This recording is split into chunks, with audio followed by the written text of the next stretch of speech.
Welcome to the Nursing Post podcast, All Nursing All the Time with Ashley and Rosa.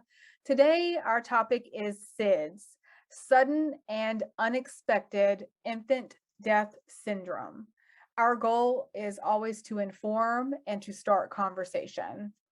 It is devastating to hear about parents that have lost their children to death, especially unexpectedly. I feel as though it's not the natural order of how things should go. There's a term for children who have lost their parents. They call them orphans. Or when a spouse loses their loved one, they're called widows. I didn't even know there was a term for when a parent loses a child until I started researching this topic. And that's because this term didn't exist until recently, which was 2009. And that term is called Viloma. And it's the first time I had read it or even heard of it. But we definitely want to do this episode to prevent SIDS and to prevent any other parent losing their child from sudden infant or unexpected infant death. Yeah, I had no idea that there was even a term for a parent who had lost a child. So that was new to me as well. I was like, there's a word for this, and there's a word for that, and there's a word for loss generally about pretty much everything. And then I just got on the internet and I was like, but what's the word for this? There has to be something out there. And sure enough, it has. I mean, that's pretty recent to me, 2009. That is. And it's kind of sad to think that it took that long to come up with that, but I guess it's a topic that nobody really wants to talk about. Like, what do you say to somebody who's lost a child? I mean, that's just devastating. There are a couple of statistics that we would like to go over. Every year, there are about 3,400 sudden or unexpected infant deaths in the United States. SIDS is the leading cause of death among babies between 1 month and 1 year of age. And in 2019, about 1,250 deaths were due to SIDS. And there are still an additional 1,180 deaths that were due to unknown causes. About 960 deaths due to accidental suffocation and strangulation in bed. This is why so many doctors preach that nothing else goes in the crib except for the baby, not even a blanket. Yeah, and it's also why, if you've noticed, when you go out and buy blinds, I'm telling how old I am, I always do this. Remember back in the day when you would go and buy a set of blinds for your window, you used to have that pull cord? Yep. Now they don't have pull cords. You literally just lift them up or yank them down into place. And that was because, and I remember the cords having the warning sign and everything on it, but that was because children in cribs were being strangled by that blind cord. In Vermont, Massachusetts, California, New Hampshire, and New York, they have the lowest rate of sudden and unexpected infant death syndrome. And on the flip side, Mississippi, Alabama, Arkansas, Louisiana, and South Dakota have the highest. Sudden unexpected infant deaths rates per 100,000 live births for American Indian or Alaskan Native were 212. For non-Hispanic Black infants, it was 186.9. These were more than twice that of non-Hispanic white infants at just 84.9. So that's a huge increase, or what I kind of would think of as a risk factor for SIDS. Yes. And sudden unexpected infant death rates per 100,000 live births were the lowest among Hispanics at 54 and Asian or Pacific Islanders at 34.4. So that's a big difference to me. I mean, if you look from both of the extremes, you have the Asian and Pacific Islanders at 34.4 and the American Indian or the Alaska Native at 2.12. That's a huge, huge Yeah, it gap. is huge. It's a very big gap.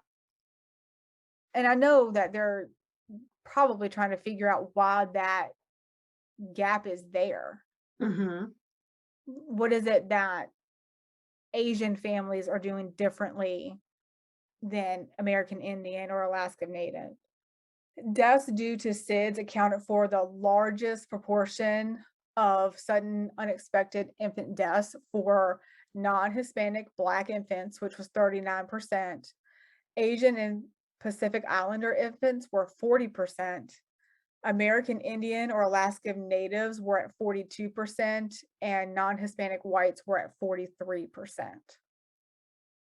Deaths due to unknown causes accounts for the largest proportion of sudden unexpected infant deaths for Hispanic infants at 41%. So that's a lot. That's almost half of It is. children that are dying is unexpected, and they don't know why. Well, and you have to remember the terminology, I guess, or the definition of it is babies that are, up to 1 month to a year. Yeah, and they're So we're healthy. not There's nothing yeah, there's there's no nothing known wrong with reason. them. They're Mhm. perfectly healthy. They just go to sleep and they don't wake up. So you can imagine how traumatic that is. Mm-mm. I don't know what I would even do. ASSB, or accidental suffocation and strangulation in bed, accounted for the smallest proportion of sudden unexpected infant deaths for all racial groups, ranging from 21% among Hispanic infants to 26% among non-Hispanic Black and non-Hispanic white infants.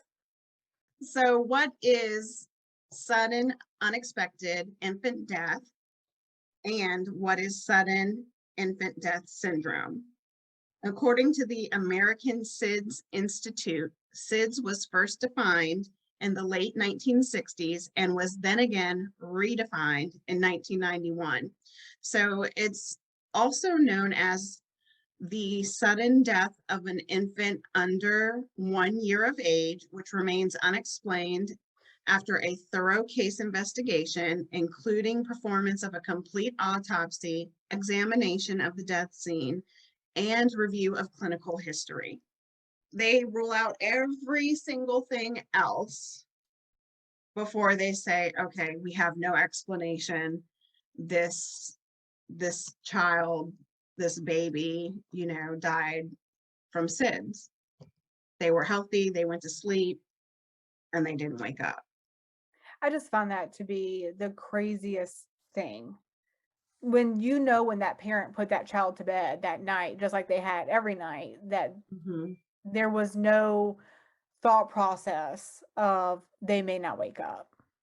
No, I'm a mother, you're a mother. Mhm. Like, of course, at that time, they tell you it while you're pregnant, and it's best to put your baby on back. I Mhm. remember my first child, it was best to keep baby on their side, and they had those little gadgets where you could place the baby between it, and it would keep the baby on the side. And then by the time my second child came around, that was like a no-no, and you had to put your baby to sleep on their back. Yeah, So, I mean, a lot has changed in mine, telling my age again. My children are like 9.5, 10 years apart. So right. even in that span of time, a lot had changed. Mhm. Oh, yeah, absolutely. And it's funny because the back to bed thing, like, my parents were like, "What? You don't have a baby sleep on their back? They'll throw up and choke on them, choke to death." They Mhm. just couldn't believe it. So, I think it's ever evolving and we're still learning, and it's like that with most of things in medicine. That's why we call it the practice of medicine. Yes, we're still trying to figure it out. Like, I'm sure every parent and every physician has tried wholeheartedly to come up with some type of explanation as to why something like this happened. And Right. so it's almost like a form of non-closure. You Oh, know what I absolutely. mean? Mhm. Like, you will never know why because we can't tell you, and how awful that must feel. I can't even imagine. I can't. No. So there are a couple of risk factors that are associated or are thought to be associated with SIDS because I know a lot is still unknown. Mhm, Putting babies to sleep on their stomachs, sleeping on soft surfaces, sleeping under loose fitting bedding. We touched on that earlier. There shouldn't be any, there should be like a sheet on the bed, like a fitted sheet, and that's it. correct. Babies getting too hot during sleep, babies that are exposed to cigarette smoke during their pregnancy or exposure from secondhand smoke in the environment, sleeping with an adult in the bed or other children. And this is more of an issue because if there is another child in the bed, if there's a parent in the bed, there's blankets, there's other things, there are Mhm, so many things that can go wrong with that. absolutely. If they have been drinking for any reason or are overly fatigued, they may not wake up if they roll over onto a child. Mhm, The child is covered with blankets and quilts. And if the baby is less than 11 to 14 weeks of age, they're at increased risk. They're not rolling over. mhm, That's one of the big things. And then if you have two adults in the bed, then everything doubles. Or if you have three adults in the bed, it just exactly. keeps going up. So you can see where this can just kind of compound and make a bad situation worse. Mhm. I did grab some prevention tips from the CDC. And of course, we've already talked about placing your baby on his or her back anytime that they're sleeping, even if it's just for naps, and definitely if it's, hey, lights out, we're down for the night. Mhm. You want to use a firm, flat sleep surface covered by a fitted sheet. I know we get so crazy when we see these little beds in a bag and it's cute decorations, like Winnie the Pooh or, the safari, and you want to just go ahead and deck everything out. But even now they tell you don't even put up those little bumper guards Mhm. anymore. It's Nope. strictly the crib, the mattress, and the fitted sheet. And it's a hard mattress for a reason. Yes, yes. Keep your baby's crib in the same room where you sleep until the baby's at least 6 months old, but preferably up until they're a year. I'm Um, surprised to hear that as a statistic. well, yeah, like a prevention method. Mhm. Um, I was surprised to hear that too, because I don't know, everybody grows up differently. Mm. Everybody does things, differently from generation to generation to generation. But that bassinet, I remember a lot of time people keeping their babies in that for the first couple of months before they were transitioning them, Mhm. into their crib. Right. And now they have these whole side attachments Yeah. that go onto the bed so the baby has their own little spot to sleep in on their Yep. back. So like it's really changed from year to decade to decade, generation to generation. Well, it's been Um, 10 years since my youngest was an infant, but as soon as my last one could lift his head up and see what was going on, he went to his room. that's right. And I remember the doctor being like, "Is he sleeping in his room or is he sleeping in your room?" Da da da. And I was like, "No, he was in my room in his crib, until he's lifting his head up and looking around. And as soon as he was lifting his head up, looking around to see what was going on, he went in his room." And they were like, "Oh, yeah, that's good." I'm like, "No, if he can lift his head up, he shouldn't suffocate, like, fall on his face and Yeah. not be able to breathe." And that was my personal thought process there. And so to say, I couldn't imagine him being in my bedroom till he was one. No, at that point they're kicking and yeah, doing all sorts of stuff.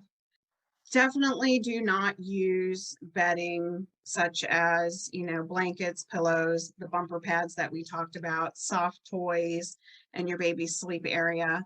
I know, that stuffed teddy bear is super cute, but honestly, that's the baby's not even paying attention to it at that point at all. Nope. Don't cover your baby's head or allow your baby to get too hot during sleep. Signs that your baby may be getting too hot include sweating and his or her chest feels hot. Do not smoke during pregnancy, and don't smoke or allow anyone else to smoke around your baby. Don't drink alcohol or use illegal drugs during pregnancy. We've talked about this before. Breastfeed. Breast is best if you can. There's no shame in not being able to breastfeed. Make sure you visit your baby's pediatrician for all the regular checkups. So that way your baby will receive their important vaccinations to prevent diseases. And I know that there has been some myths floating around the internet about, how vaccines cause SIDS, and that is not true. Vaccinations are not the cause of SIDS or sudden unexpected infant death. So it is perfectly safe to vaccinate your child and offer your baby a pacifier at nap time and bedtime. If they have something in their mouth that's constantly going, they're getting air in and out. Yeah. That was actually told to me when I did leave the hospital, is they actually encouraged pacifier use because it did decrease the risk of SIDS, which I thought to be interesting, but my kids really didn't take pacifiers for long times. My son was a My little bit upset that eldest, nothing was coming out. yeah, my eldest hated them. My youngest, when he was done with it, he threw it on the ground and he's gone on with his life. I can just have the people out there now going, "Oh my gosh, my kid's 4 and I can't get this pacifier away from him." Now, I was scared of that, but let me tell you, that I didn't like, he might have been 1.5 toddling around, and when he threw that on the ground, I was like, awesome. This isn't going to be a fight.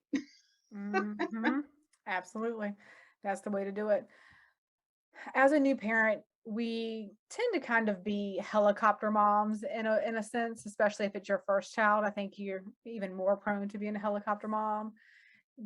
They're weighing diapers and counting diapers and trying to keep up with everything. So the last thing that we need to worry about is them not waking up from a nap. So we do ask that you do what is best for your child and put them on their back to sleep. That will be the number one thing you can do to help reduce that risk of SIDS or sudden unexpected infant death syndrome. Absolutely. You can find our references on our website, thenursingpostpodcast.com, and subscribe to our podcast on your favorite platform. Share your thoughts and comments, and thanks again for listening to The Nursing Post.